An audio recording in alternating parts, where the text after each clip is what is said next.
Ninawasalimu watu wa Mungu popote mlipo. Ninaamini mko salama kabisa na neema ya Yesu nanyi popote mlipo. Ninataka niweze kuzungumza na watu wa Mungu, tukumbushane maneno ya Mungu kwa ufupi sana. Nimshukuru Mungu kwa nafasi hii na neema hii ambayo amenineemia. Watu wa Mungu, nataka tukumbushane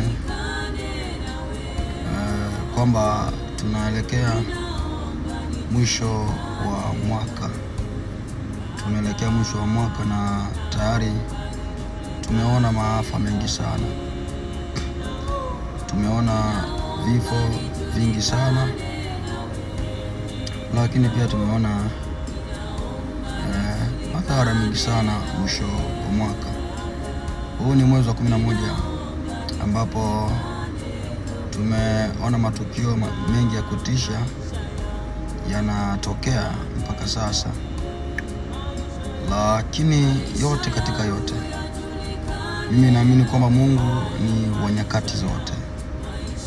Mungu ni wa nyakati zote, japo kuna misiba mengi sana inatokea. Kuna magonjwa ya ghafla, ajali za ghafla na vingine vyote. Mimi niseme kwamba huu ni mwanzo wa haya yote, na huenda yakaendelea hadi mwisho wa mwaka. Lakini mimi naamini sana katika Mungu, kwamba ni Mungu ambaye ni Mungu wa nyakati zote, ambaye anatenda nyakati zote.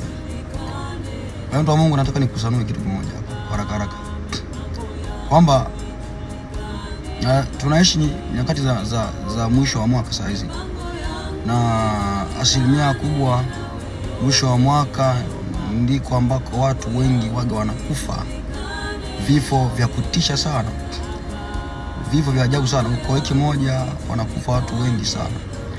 Kuna kunatokea ajali fulani, ajali hiyo aliyekuwa anatafuta kwenye ajali hiyo alikuwa ni mtu mmoja, lakini ikasababisha vifo vya watu wengi sana.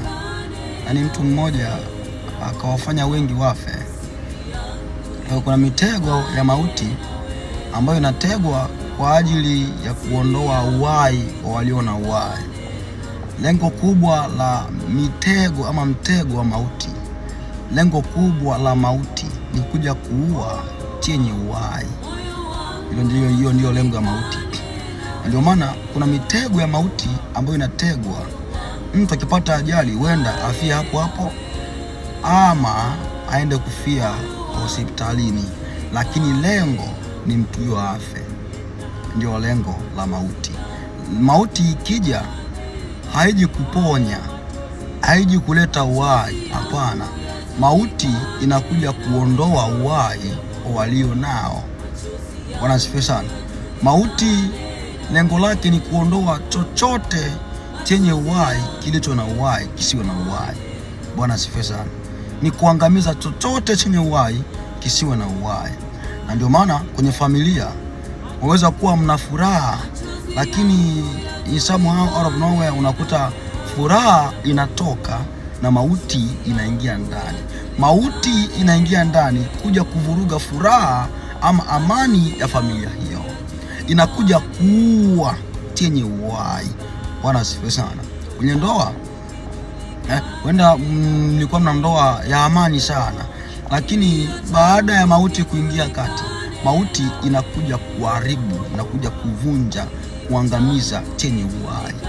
Kwa hiyo mitego ama ajali nyingi ambazo zinatokea leo wenda zikamlenga mtu mmoja, lakini kwa sababu mtego huo umekukuta sehemu ya watu wengi, italazimu uteguke ili wewe uweze kuangamizwa. Bwana asifiwe sana. Na ndio maana hata kwenye magari haya, mabasi haya, niseme ya daladala, vingine vyote hayo, ukute kuna mtu mmoja ambaye analengwa tu, lakini italazimu gari nzima lipate ajali ili mtu mmoja afe. Na ndio maana hata kwenye vyakula kuna kile kitwacho sumu. sumu inatoka kwenye chakula ikimlenga mtu huyu, mtu mmoja. Imagine mnakula nyote chakula, lakini chakula hicho kinamwangamiza mtu mmoja. Bwana asifiwe sana. Na maana kwamba mtego ama sumu hiyo ilikuwa inamlenga mtu mmoja tu peke yake, na wenda ikawaua wote waliokula chakula hicho, lakini muhusika ilikuwa ni mmoja. Na ndio maana kitabu cha Wafalme wakati wa Elisha ilifika mahala watu wakapiga kelele, wakasema kwamba mauti imo sufuriani. Kwa hiyo hata kwenye chakula mauti inaweza ikawemo. Bwana asifiwe sana. Sio tu kwenye chakula, mauti yaweza kuwa popote pale ulipo. Kwa hiyo mtu wa Mungu, mwezi huu ama miezi hii miwili tuliyobakia nayo ni miezi ya kuomba maombi mazito kwa Mungu, maombi ya ulinzi. Bwana asifiwe sana. Huu sio mwezi wa kukaa chini unatulia, una relax, unafikiria maisha. Hamna. Mtu wa Mungu, chukua muda wa maombi, uombe Mungu, uombe ulinzi kwa Mungu. Bwana asifiwe sana. Uombe ulinzi kwa Mungu, ujiandae kwa mwaka ujao. Bwana asifiwe. Lakini bahati mbaya tumekuwa wazembe sana kwa asilimia kubwa. Wazembe sana kwa asilimia kubwa. Mtu wa Mungu, miezi hii, mwezi wa 11, mwezi wa 12 ni miezi hatari sana. Naam, hata mwezi wa kwanza ni miezi ambayo usipokuwa makini utaangamia kwa asilimia zote. Kwa hiyo amka, ewe ulalae, uondoke usingizini, ukamwombe Mungu wako. Kitabu cha Yona 1:6 anasema, nahodha akamwendea Yona, akamkuta amelala, akamwambia, huna nini ewe ulalae usingizi? Ondoka ama amka ukamwombe Mungu wako, wenda atatuokoa na balaa hili. Ni kweli kuna majali na hatuwezi kuzuia ajali, lakini inawezekana kwa upande mwingine. Lakini lengo kubwa ni kuomba, lengo kubwa ni kupray without ceasing, yani kuomba bila kukoma. Bwana asifiwe sana. Kuomba kwa bidii. Hako wazi Yakobo kwamba kuomba kwake mwenye haki kwafaa sana akiomba kwa bidii. Bwana asifiwe sana. Bwana asifiwe sana. Kwa hiyo mtu wa Mungu, angalia jinsi unavyoenenda, si kama watu wasio na hekima, bali watu walio na hekima, mkiukomboa wakati, maana zamani hizi ni zamani za uovu. Bwana asifiwe sana. Kwa mtu wa Mungu, jaribu sana kuangalia jinsi unavyoenenda, jinsi ambavyo unafanya vitu vyako, unafanya mambo kama mtu mwenye hekima ama mpumbavu. Ukomboe wakati, maana zamani hizi, nyakati hizi ni nyakati za uovu. Kwa mtu wa Mungu, jitahidi sana kwa hali na mali, ukamtafute Mungu kwa bidii yoyote, kwa juhudi zozote, ukamtafute Mungu kwa hali, kwa ugumu, kwa taabu, kwa shida, ukamtafute Mungu kivyo vyote. Basi sana. Watu wa Mungu, tunaishi nyakati ambazo ni za hatari sana. Yaani ni hatari sana. Usipokuwa makini, mtu wa Mungu, utapotea bure, utakufa duniani hapa. Kwa hiyo mtafute Mungu maadamu anapatikana, muiteni maadamu yu karibu. Muda huu ni muda wa kuacha vingine vyote, lakini kwanza kimbilia ibadani. Tafute Mungu, nenda utafute Mungu ibadani. Mathayo 6:33 nasema, lakini kwanza utafuteni ufalme wa mbinguni na haki yake, mengine yote mtazidishiwa. Bwana asifiwe sana. Mtu wa Mungu, kipindi hiki ni kipindi cha ibada muda wote. Ni kipindi cha kumtafuta Mungu wakati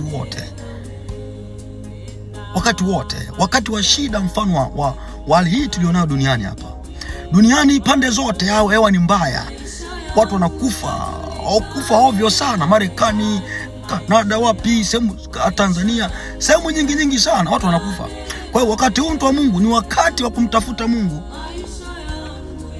kivyo vyote. Mtafute Mungu, acha dhambi, acha ulevi, acha uzinzi wa shati. Mtafute Mungu maadamu anapatikana. Bwana asifiwe sana. Mimi sipendi kuongea sana, mtu wa Mungu. Nataka mtu wa Mungu ujipange vizuri sana. Umtafute Mungu, sio unaekalia ujinga unalala ovyo. Mtafute Mungu, nenda ibadani ukamtafute Mungu, ukaombe Mungu, sio unakaa ovyo. unakaa kana kwamba mtu ambaye hajielewi, unakaa tu. Mtafute Mungu, utakufa. Kitanda kitakuua, godoro litakuua, usingizi utakuua. Ondoka ukamwombe Mungu wako. Omba Mungu. Wakati tulionao ni wakati wa shida nyingi sana, ni wakati mgumu, ni wakati wa hatari sana. Kwa hiyo muombe Mungu wakati wowote upatapo nafasi. Neema na amani ziwe nanyi. Sauti ya mtu aliye na uchungu moyoni anasema, tengenezeni njia zenu na matendo yenu. Yesu mhukumu wa haki, hakimu wa haki, yu karibu ya kuja kumlipa kila mmoja sawasawa na kazi yake, sawasawa na matendo yake. Na hii ndiyo maana ya neno Maranatha. Amen.